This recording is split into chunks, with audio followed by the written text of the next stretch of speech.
Bonjour à tous, on s'attaque aujourd'hui au corrigé complet donc de l'épreuve donc du 8 juin 2026 pour les premières technologiques, les donc STMG, STI2D, STL, ST2S, STHR et STD2A. Donc on a comme d'habitude maintenant, on est habitué, hein, on a un QCM au départ, donc il y a 8 questions. Et ensuite là il y a 2 exercices à un vrai ou faux sur un petit peu tout, enfin tout, c'est les suites et les probas. Et ensuite un exercice sur les dérivés. Très classique celui-ci, donc ça récompensera ceux qui ont bien travaillé cette année. Ça reste des dérivés, donc c'est pas toujours facile pour tout le monde. Donc on démarre tout de suite avec le corrigé donc, de ce QCM. Je rappelle le principe, hein, pour chaque question, eh bien, si vous avez faux, vous n'aurez pas de points. Donc il faut répondre, hein, au jour du bac, il faut répondre. Si vous n'avez aucune idée de la réponse, alors évidemment, c'est pas forcément comme ça qu'on doit faire un QCM, mais vous avez une chance sur 4 quand même d'avoir la bonne réponse. Donc, vraiment, ne laissez pas de réponse vide. Il faut tenter quand même. Donc, 5 moins 3 demi. Première question, très simple. Donc, il y a deux façons de faire ça, hein. D'abord, soit on fait des fractions, soit on travaille avec des nombres écrits sous forme décimale si on a du mal avec les fractions. Et effectivement, hein, 5 moins 3 demi, on peut le voir assez simplement comme 5 moins 3 demi, c'est 3 divisé par 2, c'est 1,5. Donc 5 moins 1,5, ça fait 3,5. Alors 3,5, vous voyez bien, ça ne vaut pas 1. De toute façon, ça ne peut pas faire un nombre entier, donc ça ne peut pas faire 4 non plus. 5 est plus grand que 3 demi, ça ne peut pas faire un nombre négatif non plus. On aurait pu, vous voyez, déjà éliminer, hein, juste en raisonnant un petit peu, hein, les nombres entiers, on peut éliminer le nombre négatif, donc de toute façon, il reste 7 demi. Et 7 demi, c'était effectivement 3,5. Vous voyez qu'il y a plusieurs façons de répondre à ça.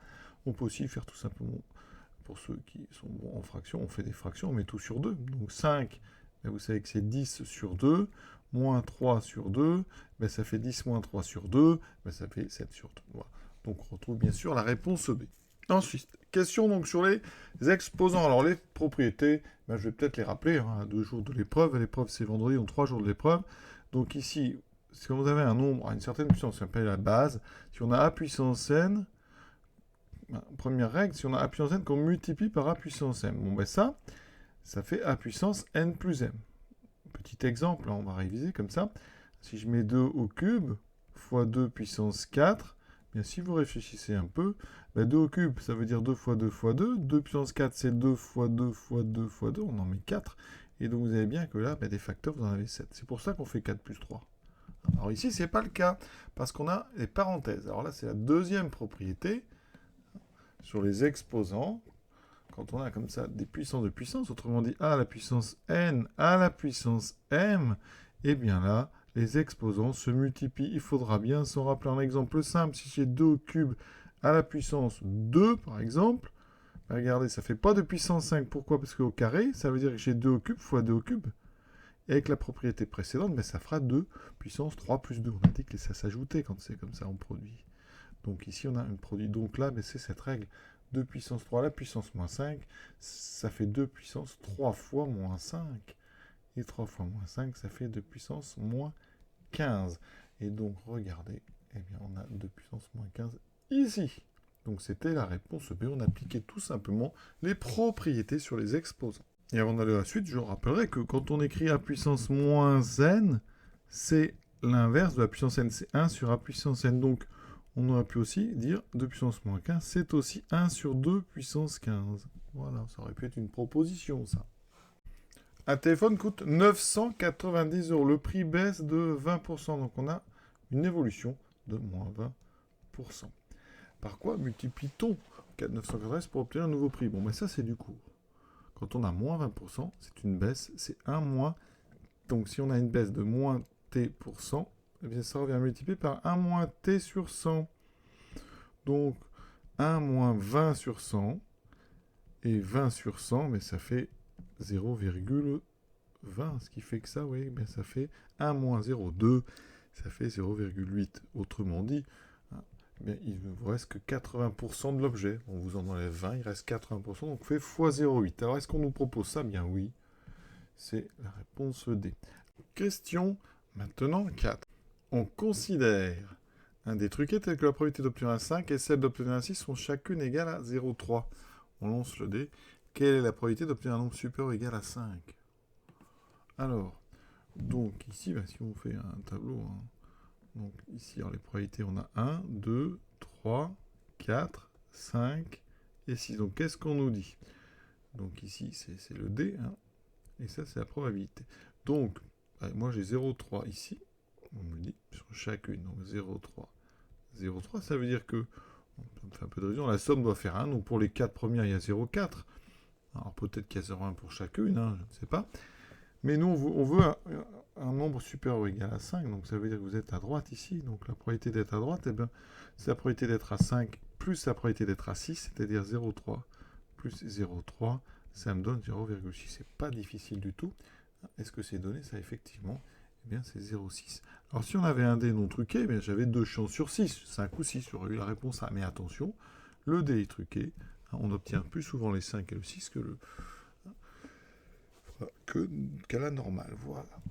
La question 5. Donc, on a une équation produit. Vous voyez, on a x moins 2 multiplié par 2x plus 1 égale 0. Donc, ça veut dire que ça fait 0 quand l'une des parenthèses, ça fait 0, un des facteurs. Donc, déjà ici, quand on résout x moins 2 égale 0, vous avez l'habitude avec les racines, ça fait 2. 2 est une racine. Ici, il faut résoudre 2x plus 1 égale 0. Alors, ça veut dire que ça fait 2x égale moins 1. J'enlève un des deux côtés, je divise par 2, x égale moins 1 demi. Donc, la solution, c'est 2 et moins 1 demi.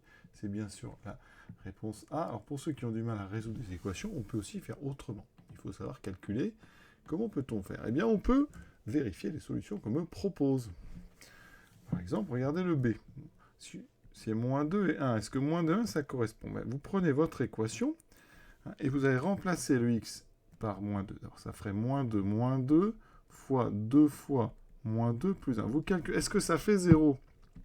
Eh bien, moins 2, ça fait moins 4. Multiplié par 2 fois moins 2, ça fait moins 4 plus 1. Moins 4 plus 1, ça fait moins 3. Vous voyez bien que ça ne fait pas 0, ça fait 12. Conclusion, moins 2 n'est pas solution. On peut éliminer ceci. Ensuite, on teste 2 et 1 demi. Vous pouvez tester 2, par exemple. Pour 2, ça marche. Mais attention, quand je remplace par 1 demi, eh bien, regardez, est-ce que ça fait 0? Eh bien, ça fait 1 demi moins 2 fois 2 fois 1 demi plus 1. Et ça, 1 demi moins 2, ça fait donc 0,5 moins 2 moins 1,5. Vous multipliez ici par 2 fois 0,5, ça fait 1 plus 1, 2. Vous voyez bien que ça ne fait pas 0. Donc encore une fois, 1 demi n'est pas solution. La réponse C n'est pas bonne. Pour la réponse D, je remplace par moins 1.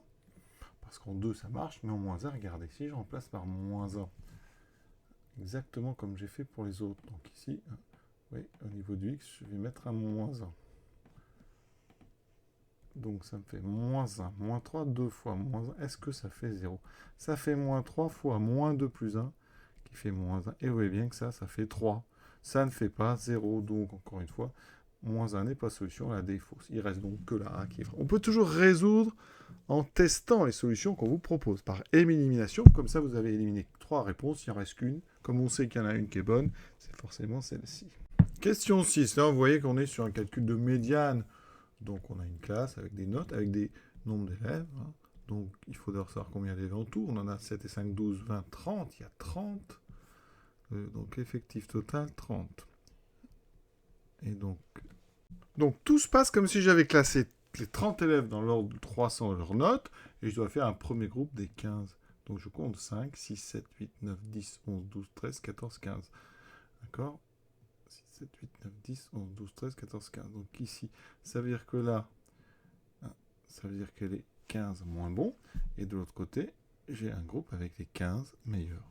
D'accord? Et donc, eh bien, ça veut dire qu'on peut dire que au moins 50% des élèves ont moins ou ont 12 ou moins, et au moins 50% ont 12 ou plus. Donc là, on dit que la médiane, c'est égal à 12. Dans le cas où le nombre donc est pair ici, donc il y a deux cas. Si le nombre est pair, il faut prendre la moitié entre le 15e.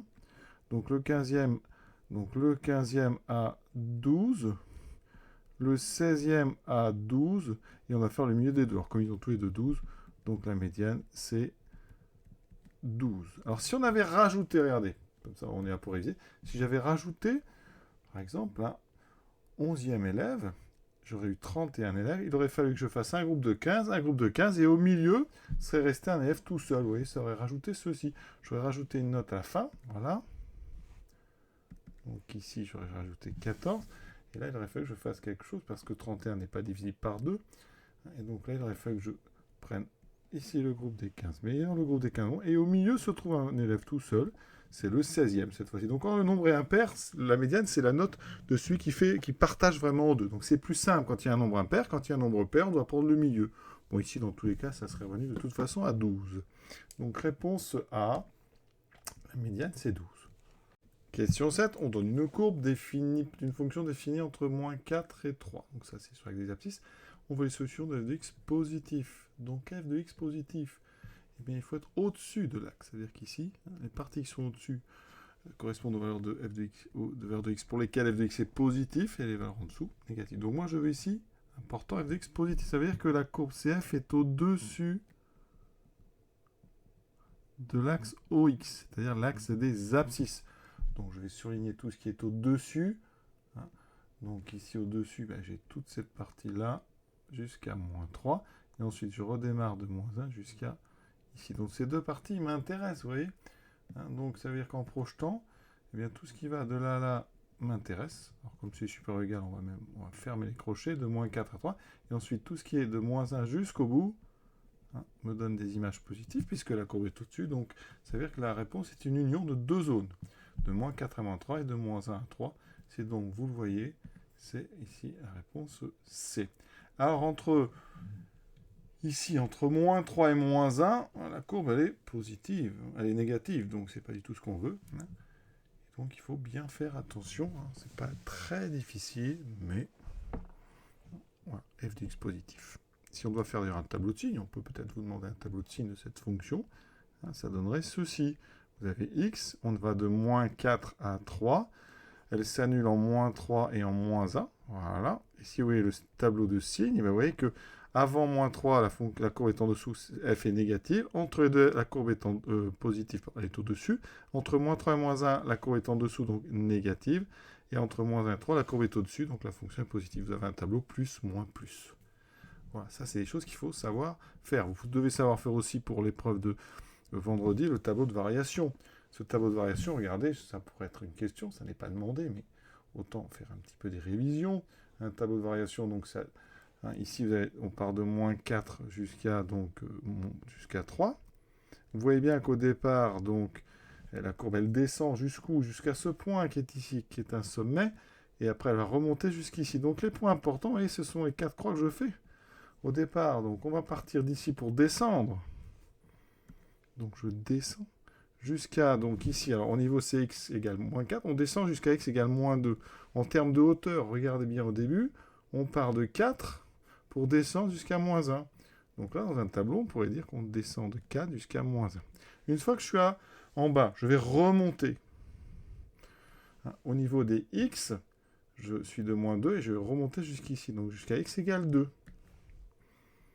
Et au niveau des hauteurs, je suis passé de moins 1, vous voyez, et je suis remonté jusqu'ici, donc jusqu'à 5, c'est le maximum de ma fonction. Voilà. Et après, qu'est-ce qui se passe? Vous voyez que je redescends un petit segment, hein, ce petit segment, enfin ce petit partie de courbe, ce petit arc ici, va descendre. On va descendre évidemment de 2 à 3 pour les x, mais par contre en hauteur, on passe de 5 à 4. Donc là, on va mettre 4. Et ça, c'est ce qu'on appelle donc un tableau de variation. Ça donne, vous voyez, des variations. Ça monte ou ça descend pour la courbe. C'est croissant ou décroissant pour la fonction. Ceci est un tableau de signes. Ça donne la position de la courbe par rapport à l'axe horizontal. Et c'est pour ça que dans cette question, ça nous intéresse. Nous s'intéresse au plus. Voilà donc pour cette question 7. Question 8. Dans un lycée, il y a 500 élèves. 150 lycéens pratiquent le sport. Quel est le pourcentage d'élèves pratiquant le sport? Là, ça c'est du cours. La proportion, le pourcentage, hein, on va l'appeler P, c'est donc le nombre d'élèves concernés, 150 sur le nombre total, 150 sur 500. Alors ça fait combien? Alors déjà, vous pouvez simplifier par 10, par exemple. Ça fait 15 sur 50. Et 15 sur 50, eh bien, on peut toujours simplifier par 5. Hein, ouais, ça fait 3. Et si je divise par 5, ça fait 10, 3 dixièmes. 3 dixièmes, c'est 0,3, c'est-à-dire 0,30, c'est-à-dire 30%. Donc la proportion en pourcent, c'est 30%. D'accord? Ici, c'est donc la réponse C. Alors pour ceux qui ont un petit peu de mal avec ça, on peut aussi faire un tableau en croix. Vous avez 500 élèves, ça représente 100%. Vous cherchez combien représente 150. Donc vous cherchez X, qu'on peut appeler ici P, c'est la proportion. Vous savez que ces tableaux, ils marchent en croix. Donc ça veut dire que, eh bien, P, c'est la première diagonale. Donc P, on va mettre P égale 150 fois 100 divisé par le troisième ici. Voilà. Et vous voyez que ça retombe sur 150. Ici, on peut simplifier par 100. Il reste 150 sur 5 qui fait 30. Donc ici, comme c'est en pourcent, voilà, on peut rajouter pourcent. On tombe sur 30%. Donc on retrouve bien sûr la même chose. Alors après, il y a aussi une autre façon de faire. Vous pouvez tester les propositions. Si vous avez 500, vous cherchez combien fait 15%. D'accord ? C'est pas le plus simple, parce qu'il va falloir faire 500 fois 15 sur 100. Alors l'avantage, c'est que 500 sur 100, ça fait 5. Donc ça fait 5 fois 15. Donc si le 15% était bon, ça ferait 5 fois 15, 75. Mais moi, j'en ai 150. Donc vous voyez que ça n'est pas 15. Maintenant, eh bien, si 15 donne 75, vous doutez bien que le double de 15, c'est-à-dire 30, va donner 150. Donc vous voyez qu'on peut comme ça trouver en essayant les résultats qu'on vous propose. Ça peut être une solution. Après, vous pouvez aussi éliminer des propositions en essayant d'être logique. 150, si vous voulez, par rapport à 500, mais c'est moins de la moitié. Donc ça veut dire que déjà, on ne peut pas avoir 65. Donc vous voyez, comme ça, j'ai éliminé déjà une des mauvaises réponses. Il ne m'en reste plus que 3. Après, parfois avec un petit peu de chance, mais voilà. Donc ce QCM est terminé. Maintenant, on passe aux exercices. Vous voyez qu'il s'agit d'un exercice. Donc sur 7 points, il y a plusieurs affirmations. À vous de dire si c'est vrai ou faux. Il faut justifier. Là, c'est pas du hasard. Hein. Il va falloir justifier. Si vous répondez sans justifier, vous n'avez pas de points. Et chaque question est indépendante. Hein. Et c'est pas le plus vrai ou faux, le plus facile. Hein. Donc première chose, on a donc une suite. Donc U0 vaut 5. Et il y a une petite relation de récurrence. UN plus 1, c'est 2 fois UN plus 1. Autrement dit, en français, pour passer d'un terme au suivant, on fait x2 plus 1, x2 plus 1. D'accord ? Ça veut dire qu'on fait x2 plus 1, x2 plus 1, etc., etc. Donc, on vous demande U3. Ben, si vous voulez U1, il va falloir prendre U0, le faire x2 plus 1, ce qui fait rapidement 2 fois 5 plus 1. 2 fois 5 plus 1, ça fait 10, plus 1, ça fait 11. Maintenant, j'ai besoin de U2. U2, ben, c'est pareil, x2 plus 1. Donc, je prends le 11. Je le fais x2, je rajoute 1. 22 plus 1, 23. Vous voyez comment on fait ? x2 plus 1. Donc U3, eh bien on prend 23, x2 plus 1, 46 et 1, 47. Donc effectivement, l'affirmation, elle est vraie. U3 fait bien ce qu'on m'annonce, c'est-à-dire 47. Donc à chaque fois, hein, on prend donc, alors, vous voyez, on peut automatiser ça pour que ça aille vraiment vite sans forcément rédiger. On n'est pas toujours dans la rédaction. On part... Je vais écrire ici U0, donc le U0 c'est 5, et à chaque fois je fais x2 plus 1, 2 fois 5, 10 et 1, 11. 2 fois 11, 22 et 1, 23. 2 fois 23 plus 1, 46, 1, 47. Et on peut continuer 2 fois 47, donc ça fait 94 plus 1, 95. Et après on continue. Et voilà, vous avez U0, U1, U2, U3. Non, s'arrêter bien sûr à 47. Deuxième. Mathétix anime une chaîne vidéo sur le thème des maths.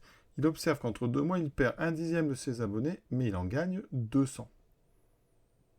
Dans cet ordre-là, je suppose. Donc il perd 1/10 et il en gagne quand même 200 nouveaux. On va dire, c'est pas très bien dit, hein, mais c'est dans cet ordre-là. Donc ça veut dire quoi ? On perd 1/10, perte de 1/10. C'est ça qu'il faut arriver à traduire, perte de 1/10. Donc on perd 0,1, c'est-à-dire on perd 10%. On a déjà vu ça dans le cours perdre 10%, donc on multiplie, quand on perd par 10%, quand on perd 10%, on multiplie par 1 moins 10 sur 100. C'est-à-dire que vous ne gardez que 90%, donc on multiplie par 0,9. D'accord ? Et là, ça veut dire qu'on va prendre Vn, on va faire fois 0,9, et ensuite, on rajoute les 200. On ajoute, on a dit qu'on nous gagnait 200. Mais vous voyez, le problème, c'est que nous, on nous propose quoi ? Ben, on propose 1,1 fois Vn. 1,1, ça correspond à une augmentation de 10%, et non pas une perte. Donc là, ça a été mal traduit. Ça n'est pas 1,1 qu'il fallait mettre ici, c'est une perte, c'était fois 0,9. Donc l'affirmation, elle est fausse. Ça ne correspond pas au texte, ce serait plutôt, il gagne 1/10, et il en gagne ensuite 200. Maintenant, troisième affirmation. La suite, Wn, est-ce qu'elle est arithmétique de premier terme 4 et de raison 1 tiers ? Alors déjà, on va faire un petit peu un travail. On va calculer le premier terme, W0. Donc, je remplace. Donc, pour n égale 0. Je remplace n par 0. Donc ça me fait 0 plus 4 sur 3. 0 plus 4 sur 3, ça fait 4 tiers. Ah bah là, ça commence mal, parce que ça ne fait pas 4. Donc, l'affirmation, elle est fausse, déjà. Le premier terme, eh bien, vaut 4 tiers. Et non 4. Donc, on s'arrête tout de suite. Non, c'est le jour de l'examen. On dit faux. Ce n'est pas une suite de premier terme 4. Alors, le premier terme, c'est 0 parce que, voyez, elle est définie sur n. Le premier terme n'est pas W. De toute façon, W1, ça ferait 5 sur 3. C'est pas non plus bon. Donc, par contre, on peut quand même voir un petit peu comment trouver la raison. Est-ce qu'elle est arithmétique, quand même? Eh bien, pour avoir une suite arithmétique, il faut que, quand on calcule Wn plus 1, si on enlève le terme d'avant, ça fait toujours la même chose. C'est-à-dire qu'on ajoute toujours. Donc, la différence est constante. Donc, Wn plus 1, ça vaut quoi? Ben, vous voyez qu'ici, Wn plus 1, je remplace n par n plus 1. Ça fait n plus 1 plus 4 sur 3. Si j'enlève les parenthèses, mais ça fait n plus 1 plus 4, n plus 5 sur 3. Donc n plus 1, c'est n plus 5 sur 3, moins n plus 4 sur 3. Et regardez, eh bien, quand on met le même dénominateur, n plus 5, moins n, moins 4. Attention, parce que là, j'ai une parenthèse. Ici, le moins va s'adresser au 4. Il me reste sur 3, les n s'annulent, il me reste 5 moins 4, il reste 1 tiers. Donc effectivement, cette différence, elle est constante, donc Wn, elle est arithmétique, de raison 1 tiers, avec, on l'a dit, W0, qui vaut 4 tiers. Donc c'est bien faux, elle est arithmétique, c'est vrai, mais pas de premier terme 4. Et la raison, par contre, était bonne. Maintenant, on a un tableau, on interroge 200 élèves sur le moyen de transport. Pour venir au lycée, on choisit un élève au hasard. La probabilité qu'ils soient en nombre bus est 3/4. Donc la probabilité de bus. Donc regardons, bus, on a donc 150 élèves qui viennent en bus, sur un total de 200. Donc probabilité de bus, c'est 150 sur 200. Alors 150 sur 200, déjà, on peut diviser par 10. Ça fait 15 sur 20. On peut comme ça simplifier. Et 15 sur 20, eh bien 15... c'est 3 fois 5. 20, c'est 4 fois 5. Donc, si je simplifie par 5, il me reste 3/4, qui fait 0,75, qui fait en pourcentage 75%. Mais la proposition, elle est bonne, puisqu'on me propose 3/4, donc c'est vrai. C'est bien 3/4.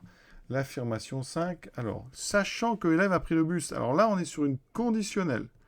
Donc, on cherche la probabilité, sachant qu'on a pris le bus, qui a la probabilité que ce soit un garçon. Probabilité de garçon, sachant bus. Donc, qu'est-ce qu'on fait? On prend un gros marqueur. Et donc, on s'intéresse uniquement à ceux qui ont pris le bus. Donc, j'oublie tous les autres. Ça veut dire qu'ici, tous les autres, je ne les considère plus. Ici, je ne m'intéresse que à ceux qui ont pris le bus. D'accord? Alors, ici, il manquait un nombre. On peut toujours, garçon, 90 sur 150. Donc, il me reste ici 60 garçons. Et donc, la probabilité d'être un garçon dans cette population de 150 qui ont pris le bus, c'est 60 sur 150. Quand on fait une conditionnelle, on divise en bas par l'effectif de bus, donc 150. Je simplifie par 10, vous voyez, ça fait 6 sur 15. Et 6 sur 15, je simplifie par... Alors, c'est 2 fois 3. 15, c'est 5 fois 3. Je simplifie par 3, il me reste 2 cinquièmes. Et 2 cinquièmes, c'est 0,4, qui n'est pas 0,6. Donc, l'affirmation, on me proposait 0,6, elle est fausse. La bonne réponse est 0,4. Voilà, on a terminé cet exercice sur 7 points. Bon, c'est pas finalement... Bon, les suites, c'est jamais plaisant pour les élèves. En STMG, par exemple, toujours un petit peu de souci avec ce truc très théorique. D'ailleurs, même en première spécialité maths, c'est pas toujours ce qui passe le mieux. Par contre, les questions sur les probabilités étaient simples. Et même la question, on va dire... Question 1 et 2, peut-être la question 3, certains n'auront peut-être pas pensé à vérifier le premier terme. Mais ça reste un exercice qui est finalement faisable, mais je préfère des exercices plus classiques avec un sujet quand même. Plutôt que c'est vrai ou faux, justifier c'est difficile. Et on s'attaque enfin à l'exercice 2, donc ces fameuses dérivées. Donc on a une fonction, on nous donne donc ici définie sur 0,4, effectivement. Là on va de 0 jusqu'à 4, la courbe s'arrête exactement 4, là par contre on n'a pas toute la partie. On nous dit donc qu'on a une tangente T, elle est dessinée ici. Donc la tangente au point A d'abscisse, donc ici c'est en 3. Donc c'est la tangente en 3. Donc le point, vous voyez, son abscisse c'est 3. Par lecture graphique, déterminer l'image de 3 par la fonction f. Donc 3 est ici, je cherche le point de la courbe qui correspond à 3, et vous voyez que c'est le point A. Donc là, vous avez besoin d'aller chercher sur l'axe des ordonnées. C'est donc ici, moins 2. Donc, première question, il n'y a pas à justifier. C'est déterminer f de 3 est égal à moins 2. C'est donc le nombre que vous lisez ici. Je répète, donc l'image de 3, 3, moins 2. Donc en français, vous pouvez écrire l'image de 3 et moins 2. Ensuite, le nombre dérivé, f' de 3. Ça, graphiquement, c'est le coefficient directeur de la tangente au point d'abscisse 3. Donc direction, ici, c'est le coefficient directeur de... Donc la tangente au point d'abscisse 3, c'est t. Donc coefficient directeur de t. Comment on trouve le coefficient directeur d'une droite? Et il faut déjà... Alors, on lit. On se place sur la droite. Donc ici, il faut trouver un point de la droite qui tombe juste. Bon, bah, évidemment, on part de A. Et on va en trouver un deuxième. On a ce deuxième point. Donc on a le point A de coordonnées, on l'a dit, 3, donc moins 2. Et on va jusqu'à ce point-là qu'on va appeler B de coordonnées 4, 1. Ici, on va se déplacer de 1 vers la droite. Le coefficient directeur, c'est, ou la pente, c'est le... Voilà, vous voyez qu'ici, pour retourner sur la droite, pas sur la courbe, il faut aller jusqu'à la droite, c'est important, on reste sur la droite. On avance de 1 vers la droite et on monte d'une unité, de 3 unités. Donc la pente, c'est 3. Pente égale 3. Pour la retrouver, on peut aussi utiliser la formule. La pente, ou le coefficient directeur de la droite AB, c'est cette fameuse formule YB moins YK sur XB moins XA. Et ça va normalement nous redonner 3. Regarde, YB, donc YB c'est 1. YK c'est moins 2. Donc on a 1 moins 2. Divisé par XB c'est 4 moins XA c'est 3. Donc 1 moins 2 ça fait 1 plus 2 ça fait 3. Sur 4 moins 3 ça fait 1. Vous voyez que je retrouve évidemment 3. Mais graphiquement, c'est vrai que c'est bien. Vous avancez d'unité vers la droite et vous regardez de combien il faut monter ou descendre pour revenir sur la droite. Et non pas, je répète, sur la courbe. Il faut revenir sur la droite. Donc f' de 3 est égal à 3. On aurait pu poser aussi une question qui est quelle est l'équation de cette tangente. Alors ça, c'est le cours. L'équation, c'est f' de 3 fois x moins 3 plus f de 3. Vous voyez qu'ici, on avait 3 fois x moins 3 plus f de 3, donc moins 2. Et en développant, ça fait 3x moins 9 moins 2, 3x moins 11. Ça, c'est l'équation de la tangente. Si on vous la demande, rappelez-vous, f' de A fois x moins A plus f de A. On continue. Donc maintenant, on attaque les dérivés. Les dérivés, ici, donc on a une fonction qui est une fonction de degré 3. Donc moins x3 plus 9x2 moins 24x plus 16. Et on vous demande tout d'abord f de 0. Donc je remplace x par 0. Donc 0 au cube, ça fera 0. Plus 9 fois 0, ça fera 0. Moins 24 fois 0, ça fera moins 0. Plus 16, il me reste uniquement 16. Donc f de 0, c'est égal à 16. Maintenant, calculons f'. Donc rappelez-vous, quand on dérive, les x3 se transforment en 3x2, les x2 se transforment en 2x, et les ax plus b se transforment en a. Donc, la dérivée ici, alors il y a moins, le x3 à la place, vous voyez, à la place de x3, regardez, je vais vous le présenter pour ceux qui ont un petit peu de mal, on pourrait le faire comme ceci. On a moins, donc là, entre parenthèses, donc x3, plus 9 fois x2, moins 24 fois donc x plus 16. Alors, je vais le laisser comme ça. Voilà. Donc quand on dérive, c'est tout simple. On remplace x3 par 3x2.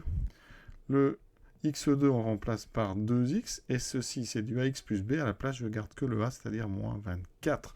Mais je pense que vous allez tous faire ça. Ça fait moins 3x2 plus 2 fois 9, 18x, moins 24. Alors qu'est-ce que je fais avec ça? Eh bien, au programme, vous ne savez pas factoriser. On n'a pas appris, donc on va vous donner la factorisation. Donc vous allez partir de ce qu'on vous donne, c'est-à-dire 3 fois x moins 2 fois x moins 4. Et vous allez le développer toujours de la même façon. Donc nous, en classe, on fait comme ça, on met des parenthèses ici. On rentre le moins 3 dans le premier facteur. Je développe. Ça va me donner moins 3 fois x. Moins 3 fois moins 2, ça fait plus 6. Multiplié par x moins 4. Et maintenant, on fait de la double distributivité. Donc rappelez-vous, moins 3x fois x, Moins 3x fois x, ça fait moins 3x2. Moins 3x fois moins 4. Donc moins fois moins, ça fait plus. 3 fois 4, 12, et on a le x. Maintenant 6, plus 6 fois x, plus 6x, plus 6 fois moins 4, ça fait moins 6 fois 4, 24. Donc ça fait moins 3x2. Je regroupe ensemble le 12 et le 6, ce qui me fait plus 18x, moins 24. Regardez, on est tombé exactement sur ceci, qui est en fait f de x. Donc c'est à ce moment-là que je mets égal à f de x. Donc je viens bien montrer, vous voyez, que f de x s'écrivait aussi moins 3 fois x moins 2 fois x moins 4. Et attention, j'ai dit f, c'est f', bien sûr, on est sur la dérivée. Donc f', voilà, moins 3 fois x moins 2 fois x moins 4. C'est ce qu'on appelle la forme factorisée. Ça, c'est la forme factorisée. Ça, c'est la forme développée. La forme factorisée, elle permet d'obtenir les racines et aussi le signe. Ça nous permettra d'avoir aussi l'extrémum. Il y a plein de choses avec la forme factorisée, donc il faut bien la comprendre. Donc, maintenant, il faut étudier le signe de f'. Alors, c'est important, vous voyez, donc les racines, c'est 2 et 4. Ce sont les nombres qui annulent chacun des facteurs. Donc, il y a 2 racines, 2 et 4. Ça veut dire que quand je vais faire le tableau de signe de f', on est entre 0 et 4. Vous voyez qu'il y a une racine qui va être au bord. Donc f', alors le signe de f', déjà, ça va s'annuler en 2 et en 4. Donc, c'est pas la peine que je remette 4, il est ici, donc je mets 0 et 0. Ces deux zéros indiquent que ce sont des racines de f'. Ces racines, donc, de f' de x. Le signe, important, donc le coefficient qu'il y a devant, ici, c'est un nombre négatif. Donc, ça veut dire que f', sa courbe est une parabole inversée avec deux racines. Donc, le signe, vous voyez, il faut le savoir, c'est moins, plus, et après c'est moins. Alors ce moins est en dehors du tableau. Mais c'est moins plus. Donc, eh bien, le cours nous dit quoi maintenant? Vous avez le signe de f'. Donc f, quand f' est négatif, f est décroissante. On retrouve bien ce qu'on a sur le dessin. Et ici, quand f' est positif, f est croissante. Et donc on a un minimum, vous voyez, en 2. Ben ça va, parce que si on regarde le dessin, on l'a bien ici, ce minimum. D'accord? Donc, on nous dit de faire figurer les extrémums, donc on va les calculer en remplaçant dans f. On peut aussi lire sur le dessin. Mais donc, alors f de 0, on l'a déjà, on a dit que ça faisait 16. Alors, ici, on peut regarder f de 4. Alors, f de 4, c'est ici. Donc f de 4 vaut 0. On va les vérifier par le calcul.